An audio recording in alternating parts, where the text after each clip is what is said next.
फक्त 1 वाटी गव्हाच्या पिठापासून हा टेस्टी हेल्दी नाश्ता एकदा नक्की ट्राय करून बघा, खूप आवडीने खातात। तर त्यासाठी 1 वाटी गव्हाचं पीठ टाकायचं आहे।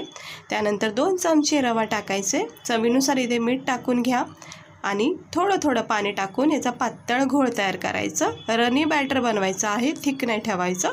एका फोडणी पात्रामध्ये जिरे, लसूण, कढीपत्त्याची पानं, थोडेसे व्हेजिटेबल कट करून फ्राय करायचे आणि गरमागरम ही फोडणी आपल्या गव्हाच्या पिठामध्ये बॅटरमध्ये टाकून द्यायची आहे। त्यामध्ये थोडीशी कोथिंबीर टाकायची, थोडा लाल तिखट आणि हळद टाकून परत एकदा मिक्स करून घ्यायचं। गरमागरम पॅनमध्ये छानपैकी लहान मोठे तुमच्या आवडीनुसार याचे डोसे बनवायचे।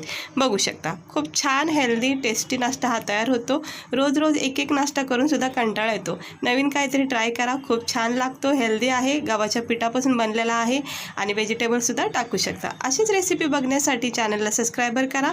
आवडला असेल तर व्हिडिओ